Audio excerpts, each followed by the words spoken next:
Morando na capital paulista, Hilda Ilst era dona de uma beleza rara e deslumbrante e de um temperamento que contrariava as regras sociais. Em 1944, morava num apartamento na Rua Alemanha, Jardim Europa, apenas com uma governanta de nome Marta, o que fugia dos padrões conservadores da época e escandalizava a alta e puritana sociedade.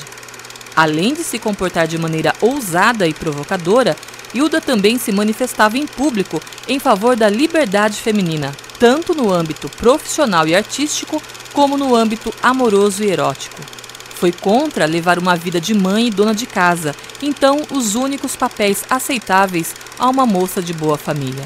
Ela era uma pessoa genial, mesmo, em primeiro lugar, muito genial, inteligentíssima, muito informada. E uma pessoa que era fascinante, porque ela era naturalmente sedutora. Sabe, as pessoas eram seduzidas mesmo por ela, ficavam encantadas com ela, porque ela era muito gentil, muito delicada. Agora, ao mesmo tempo, ela tem uma fama também de ser uma mulher meio poderosa, briguenta, porque ela sabia defender muito bem as opiniões dela. Porque, imagina, uma mulher cultíssima e tal. E isso, na época, não era muito comum.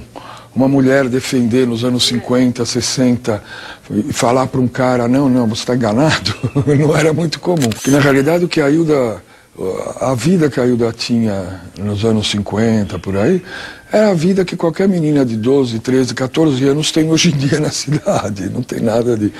Entendeu? Agora, era chocante ela ir no cinema sozinha, por exemplo. Entendeu? Agora, ela não podia, né? Tinha que ir sempre acompanhada. E ela achava que o filme era bom, se não tinha ninguém para ir, ela ia naturalmente, né? Era uma intelectual.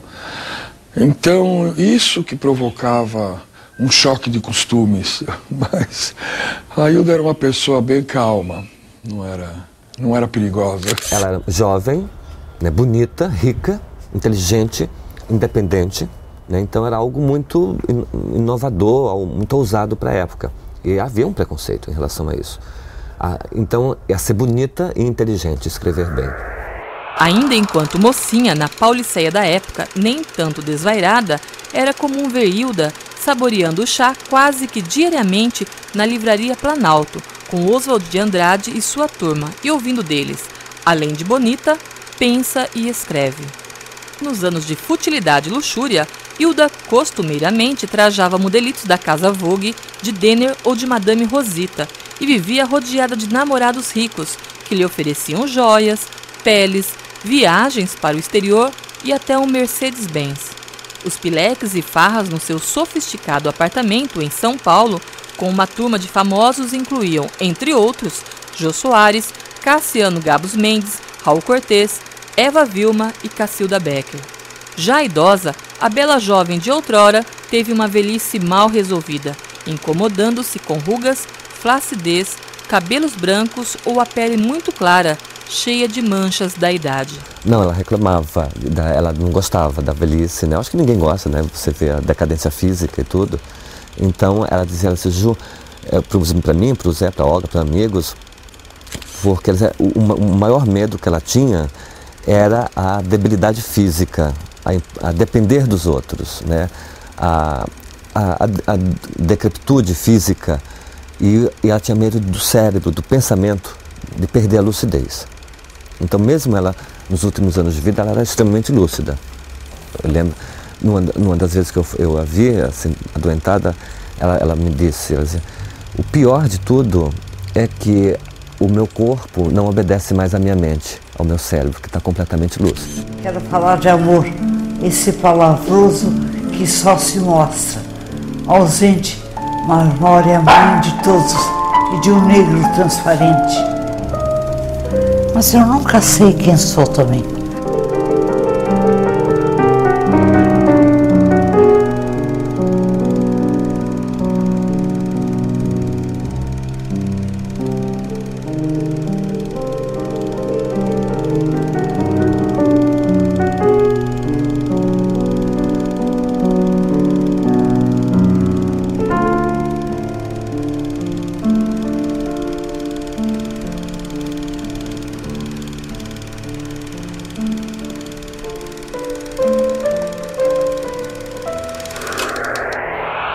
Hilda tinha o dom de despertar amores turbulentos por onde passava. O poeta Vinícius de Moraes foi um dos arrastados pelos encantos da bela jauense. Dizem até que ele chegou a pedi-la em casamento, o que teria sido negado pela escritora. E não só ele. A própria Hilda confessou que queria ter tido um affair com Carlos Drummond de Andrade, o qual lhe dedicava poesias eróticas e a seguia timidamente pelas ruas do Rio de Janeiro. Mas, segundo ela, nunca namoraram. Drummond a teria apelidado de Estrela de Aldebaran, a estrela mais brilhante da constelação de Touro. Eu gostei muito do Drummond. Eu queria ter um pequeno affair com ele, mas a mulher dele... Ele gostava muito da mulher. E teria sido Hilda Ilst a mulher para quem Carlos Drummond de Andrade escreveu um poema em 1952. Então Hilda, que é sabilda, manda sua arma secreta, um beijo em Morse ao poeta. Na época, Drummond tinha 50 anos e Hilda 22. No poema, o poeta mineiro se declara muito perturbado ao abrir a Folha da Manhã e ver Hilda por entre espécies granfinas, girando em boates com tanto vestido assinado, que cobre e recobre de vez sua preclara nudez. E o poeta lamenta: Hilda dos outros, não minha, não vês que nesses teus giroflês esqueces quem tanto te ama?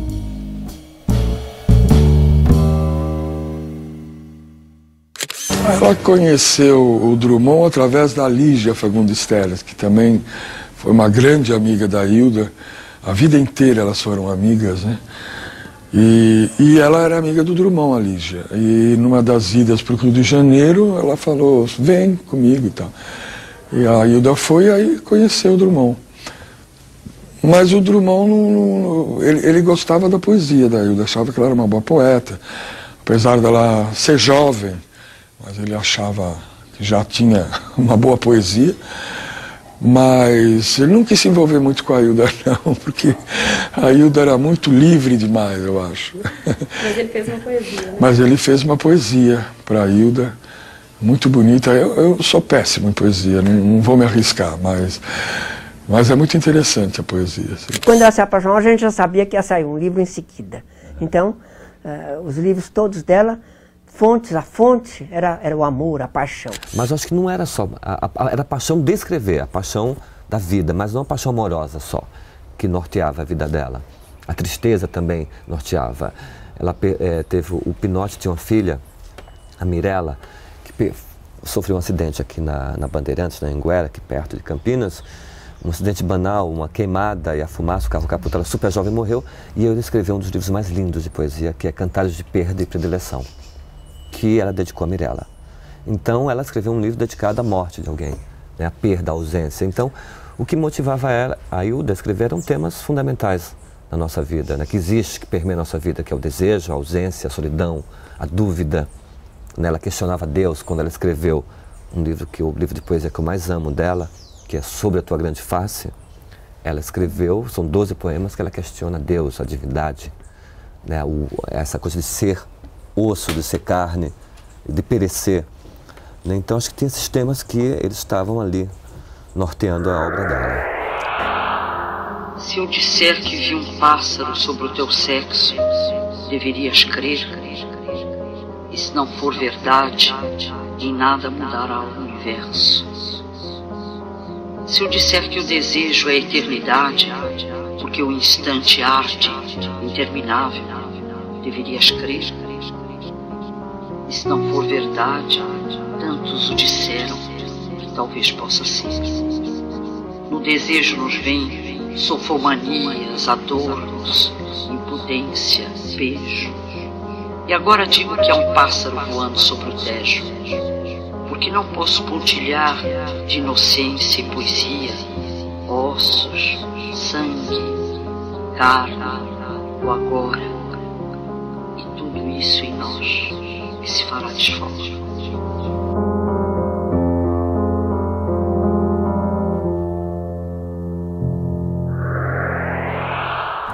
Hilda se matriculou na Faculdade de Direito.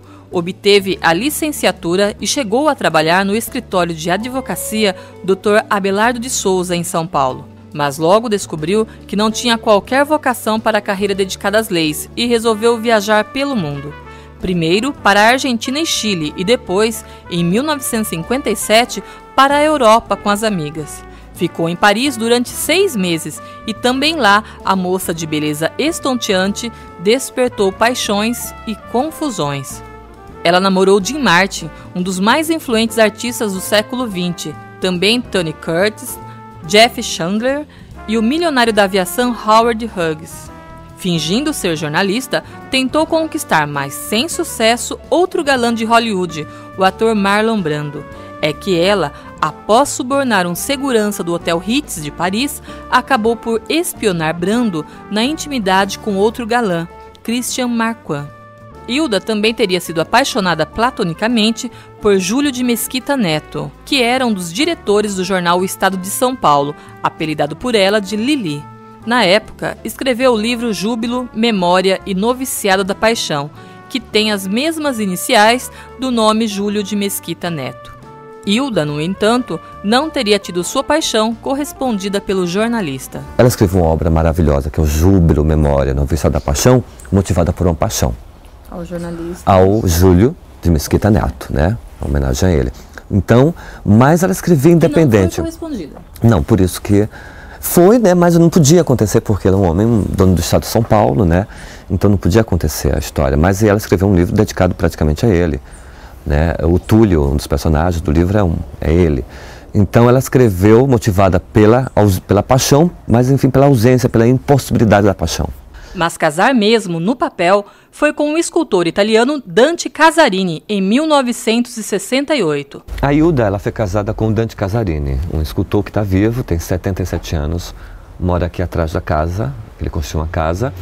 Então a Hilda foi casada com Dante, casada mesmo durante uns 3, 4 anos, como marido e mulher. Por imposição da mãe ou não? Não, ela estava na Rua Augusta, nos anos 60, antes de ele veio para cá com ela para construir a casa. Ela foi muito ousada, ela estava provando, a Rua Augusta era a rua de chique de São Paulo, né? E ela estava, a história, segundo ela conta, ela estava provando, ela estava no espelho e estava alfinetando um vestido, fazendo uma prova de roupa, e ela viu pelo espelho na vitrine um homem parado olhando a vitrine, e ela achou lindo. E ela parou a prova de roupa, foi até a porta, saiu e deu o cartão dela e convidou ele para jantar com ela. Ele ficou lisonjeado, uma mulher linda fazendo isso, e se apaixonaram, né, se casaram. A mãe dizia que era importantíssimo ter um homem, um marido do lado, né? Mas ela casou porque o Dante era um homem lindo, inteligente, interessantíssimo. Se tornou um escultor, tem várias esculturas dele pela casa. Ficaram casados durante anos, mas depois o casamento acabou e eles continuaram como amigos. Ele morou mais de 20 anos na casa como amigo, mesmo mantendo uma outra esposa, a Yara, com quem a Hilda também se dava muito bem. Aí, depois que eles se separaram enquanto marido e mulher, ele mesmo morando na casa, ela conheceu José Luiz Moura Fuentes em 68, 69, eu acho. O Zé veio para cá, o Moura Fuentes. Se apaixonaram, tiveram uma fé. Ele já conhecia, o Zé já namorava com a Olga. Mas o Zé conheceu a Hilda, se apaixonou pela Hilda e vice-versa. A Olga veio aqui, viu que eles estavam apaixonados e disse, olha, viva essa paixão e eu vou viajar. Ela viajou, ela foi para Israel, foi para Itália, foi para a Europa com o irmão, viajou. Quando ela voltou, eles já eram amigos. O Zé e a Hilda não eram mais namorados, eram amigos. E a Olga voltou a namorar com o Moura Fuentes e ficou grávida e foi ter o filho Daniel em São Paulo, né? Então, essa liberalidade, a Hilda não havia imposições, assim, a Hilda era muito vanguardista nesse sentido, né? Houve época ainda que ela teria se apaixonado pelo jornalista e boxeador João Ricardo Barros Penteado e até por um primo dela, Wilson Wilst, 20 anos mais novo. A última paixão dela foi um primo, Wilson, que ela, nos anos 80, então ela dizia que a última paixão, ela tinha 50 anos de idade, que ela se apaixonou perdidamente. Que ele era mais novo que ela. Era mais novo. Mas aí existe uma história de que ele teria tido uma espécie de obsessão a ponto de deixá-la trancada dentro de casa. Sim, ele manteve ela em cativeiro, foi uma coisa terrível. Ele era muito passional, ela era completamente apaixonada por ele e ele por ela, mas ele, de alguma maneira, ele isolou, ele afastou os amigos, porque segundo a Hilda, ele dizia que ele não gostava de vê-la escrevendo, porque ele dizia que ela ficava muito masculina, que ela parecia um homem escrevendo. Porque a Hilda era uma pessoa muito impactante, assim, nesse sentido. O tom de voz, não que ela fosse uma voz masculina não grave, potente, sim. Então ela tinha uma postura masculina nesse sentido dela se impor, não era uma mulher apática feminina, aquela, né, tinha uma presença. Então o Wilson ele começou a afastá-la dos amigos e manteve ela realmente em cativeiro. Aqui na Casa Sol? Aqui na casa, proibia ela de escrever, ela tinha que ir na figueira, escrevia escondida na figueira, e até que a situação foi ficando cada vez mais grave e ele andava armado, e aí aconteceu uma situação X que ela conseguiu. O Dante, o ex-marido que morava numa chácara próxima, ficou sabendo através de pessoas que ela estava reclusa, sendo feita refém na própria casa, e a polícia veio e, enfim, conseguiu libertar. Ela ficou muito traumatizada com isso. O Wilson foi preso, enfim, depois saiu da prisão e teve uma morte terrível. Ele era piloto de avião. E na Amazônia, o avião que ele estava caiu, alguma coisa assim, ou ele morreu com um tiro nas costas, alguma coisa nesse sentido. Sim. Mas foi uma tragédia muito grande. Foi a última relação amorosa, a última paixão dela foi essa. Hilda não teve filhos, porque tinha medo que eles herdassem o desequilíbrio mental dos avós. Ela mesma, Hilda, conviveu com o medo da loucura. Há uma teoria que a esquizofrenia se manifesta pulando uma geração, então ela preferiu não ter filhos. Primeiro porque ela dizia que se ela tivesse filhos ela não iria escrever, não iria construir a obra. Ela não gostava de crianças, né? Não gostava, não era uma coisa que me atrai, ela falava. Então ela nunca teve filhos também por medo do filho nascer com algum problema e desenvolver alguma manifestação de doença mental, mais adolescente ou mais velho. E também pela questão que ela sabia que se tivesse um filho, ela não teria condições de escrever a obra. Ou ela teria que optar, e ela nunca pensou em ter filhos. Paralelamente aos amores, alguns correspondidos e outros nem tanto, Hilda Ilst produziu de forma incansável por quase 50 anos, praticamente ininterruptos. A poesia a acompanhou do início ao fim de seus escritos, até mesmo ao abordar alguns assuntos indigestos. Ela falou de temas universais. Em seus textos, Deus ganhou inúmeras definições. Luto rajado, artífice, oicero, oiço, luto rajado, luto rajado, o grande você. Não conheço Deus. Eu sei que Ele existe, mas eu não conheço. Graças a Deus eu nunca vi Deus. Tenho medo que me perde. Deus é muito complexo, né? É muito difícil de falar de Deus. Só na poesia mesmo. Hilda tocou na ferida de uma sociedade conservadora ao falar de homossexualismo, pedofilia, complexo de Édipo. A liberalidade dela, tudo, ela era uma pessoa muito aberta. Isso se refletiu nos textos dela? Nos textos, sim. Ela usava nos textos histórias pessoais de cada um de nós, que ela perguntava sobre nossa vida, dos amigos todos, gays ou não. E isso era matéria-prima para a concepção de algumas obras dela. Somos iguais à morte, ignorados e puros. E bem depois, o cansaço brotando nas asas, seremos pássaros à procura de um Deus. Agora o amor é inútil, e inútil o meu consolo. Estamos sós. Entre o teu amor e o meu afago, aquele triste mundo de certezas.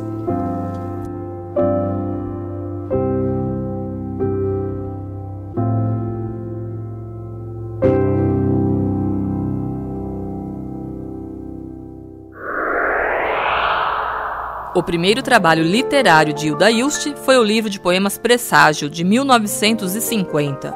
No ano seguinte, publicou Balada de Alzira. A escritora Cecília Meirelles teria ficado admirada com os poemas da jauense. Comentando os versos "Somos iguais à morte, ignorados e puros", Cecília teria falado: "Quem disse isso precisa dizer mais." E Hilda disse. Em 1952, lançou Balada do Festival, seguido de Roteiro do Silêncio. No começo dos anos 1960, Hilda continuou a produção poética.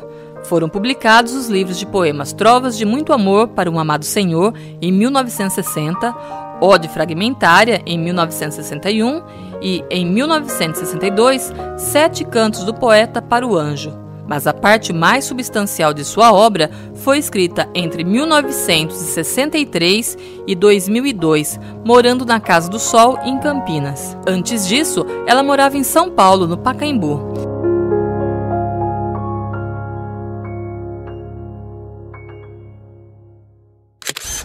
Nos anos 60, no início dos anos 60, ela vende a casa para Ruth Escobar, pede para a dona Bedecilda, mãe dela, um terreno, aqui que era a antiga Fazenda São José, pede um terreno para construir a casa. Então, ela doa e vende, ou doa todas as roupas dela. Tem um cabelo lindo, ela era meio Rita Hayworth, uma coisa assim. Ela era de uma Gilda, uma beleza incrível, classuda. Ela faz coques, corta o cabelo, amarra o cabelo, faz um coque. Ela queria se enfeiar, na verdade. Ela se despiu da beleza que ela da beleza, de todas essas coisas, né, digamos, hedonistas, né, que a gente, da vaidade. E ela vem para cá, aqui não tinha nada, todo lugar que esse paisagismo foi praticamente criado por ela e pelo José Luiz Moura Fuentes. Cláudia desprezou Catulo e teve Rufus, Quíntios, Gélios, Inácios e Ravidos.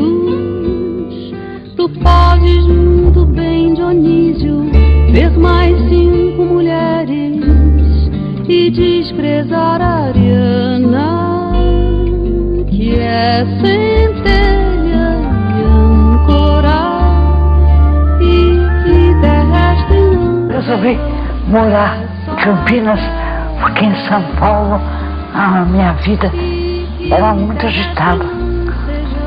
Tinha muitos namorados.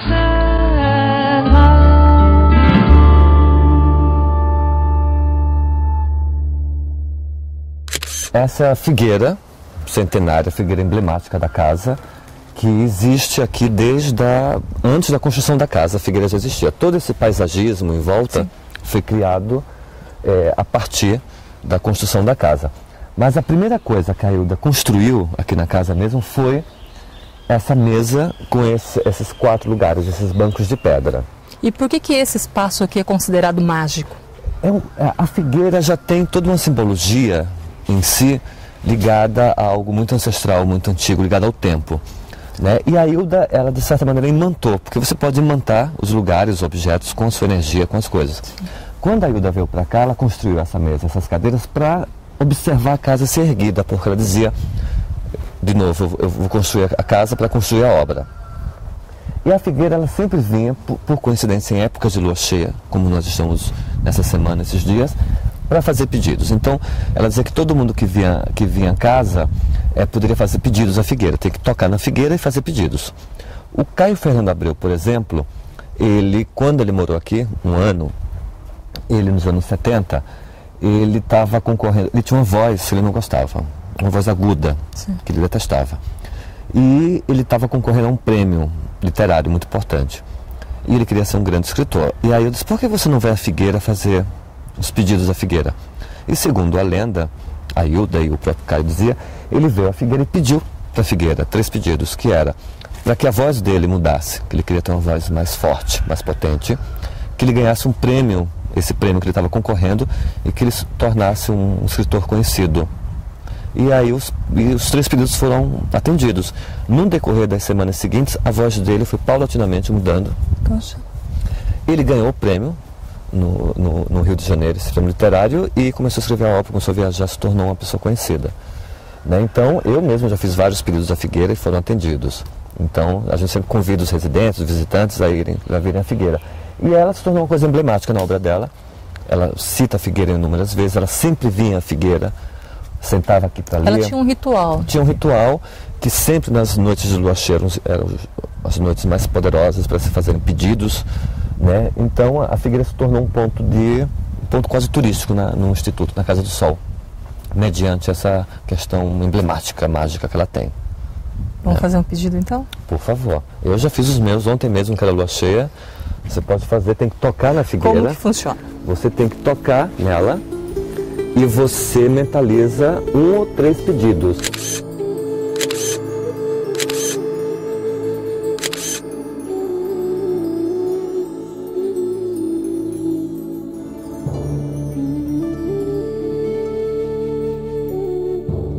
Pedido feito, Jurandir. Ótimo, então espere os próximos meses. É daqui que a Hilda se sentava e ficava então acompanhando a construção da casa, a casa ser erguida. Tem uma foto que o engenheiro está sentado naquela cadeira, a Hilda está sentada ali e ela está sorrindo, feliz da vida. A foto foi tirada de lá para cá e aí você observa, nada disso existia, tudo, não tinha nada desse paisagismo. Na época nós só tínhamos realmente essa figueira e um flamboyant que fica lá no fundo. Todo o resto foi o Moura Fuentes, a Hilda e o Dante que plantaram. E a casa era branca, só havia umas colunas. A casa é toda terra, ela tem uma coisa monástica, né, que lembra uma construção meio moura, meio mexicana, com um mobiliário barroco mineiro, digamos, parece uma casa de fazenda. Então, aí a casa é rosa porque ela teve um sonho no qual a mãe pediu para ela pintar a casa de rosa. No outro dia ela acordou e ela pintou a casa toda de rosa. Hoje tem esse tom ocre, né, terracota, que permanece, que a gente mantém ainda. Mas era aqui, ela ficava aqui, lia, escrevia, reunia os amigos à noite com velas, candelabros, tomava um vinho, conversava-se nas noites de verão. Né, no inverno é impossível devido ao frio extremo que está aqui. Com a Casa do Sol construída, Hilda Ilst abandonou a intensa vida social e boêmia para se dedicar inteiramente à literatura. Essa reclusão também sofreu influências da Carta El Greco, do escritor grego Nikos Kazantzakis, que defendia a necessidade de isolamento para que o verdadeiro conhecimento humano aflorasse no silêncio da meditação. E ela leu em São Paulo, na época, um livro do Nikos Kazantzakis, o mesmo autor de Sorbo grego, que é Cartas El Greco. Alguns tradutores chamam de Testamento El Greco. Esse livro trata dessa dualidade entre corpo e matéria, o espírito e o corpo, o desejo, a vontade, o objetivo de vida, as metas, né, como você vai se posicionar na sua vida diante de algo importante. E ela percebeu que, se ela não abandonasse São Paulo, aquela vida social, aquele hedonismo, a priori, porque não era que a Hilda tinha uma vida desregrada, não, ela aproveitava muito bem a vida. E lia, sempre leu muito, escreveu, mas se eu não abandonar essa vida aqui em São Paulo, eu não vou conseguir escrever minha obra. E é o que ela fez. Morando na Casa do Sol, Hilda publicou outros 10 livros de poesia: Júbilo, Memória e Noviciado da Paixão, Da Morte, Odes Mínimas, Cantares de Perda e Predileção, Poemas Malditos, Gozosos e Devotos, Sobre Tua Grande Face, Amavice, Alcoólicas, Bufólicas, do Desejo, Cantares do Sem Nome e de Partidas, além das reuniões Poesia e da Antologia do Amor.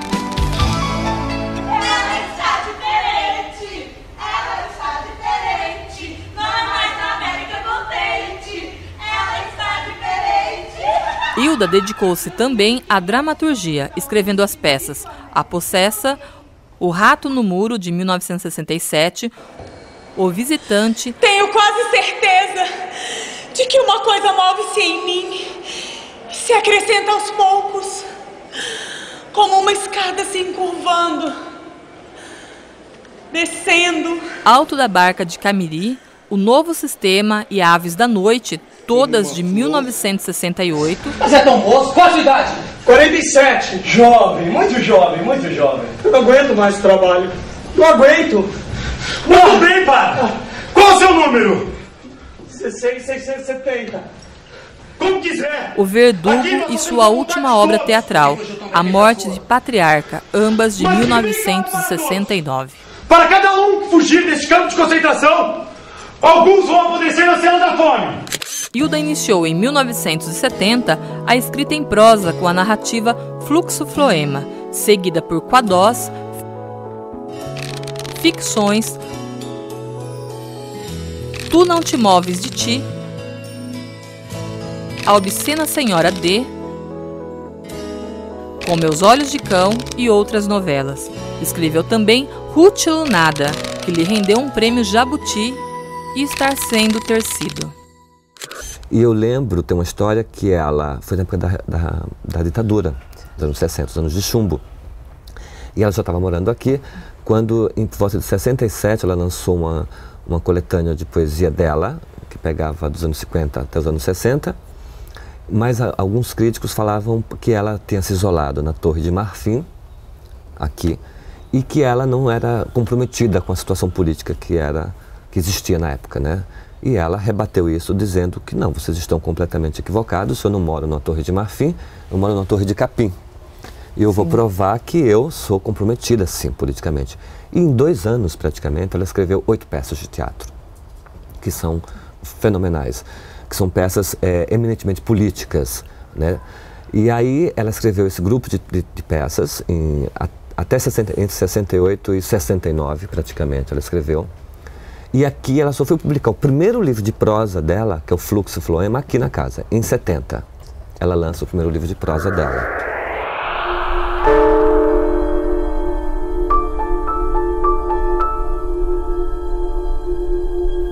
Vou me levantando inteiro, abade, curvado, vou me fazendo. Tento chamar a velhice, fazer ares de quero ser velhíssimo nesse instante. E agachado, correndo, num urro senil estaco. E numa cambalhota despenco aqui de cima, nos ares, morrendo deste lado do abismo.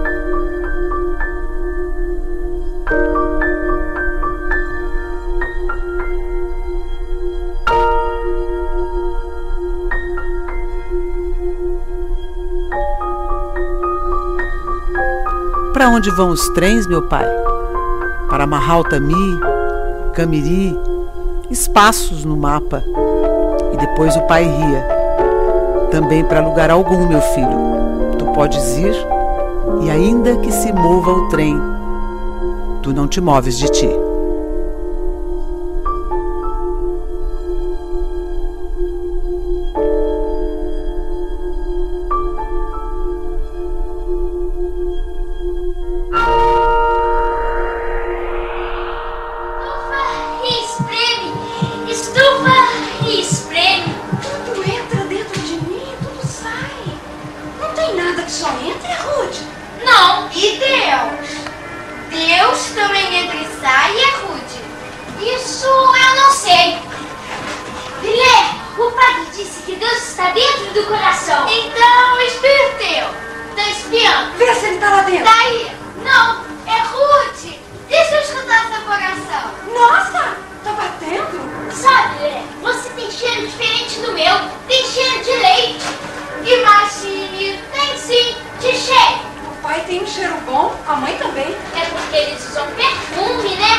Deus? Uma superfície de gelo ancorada no riso. Isso era Deus.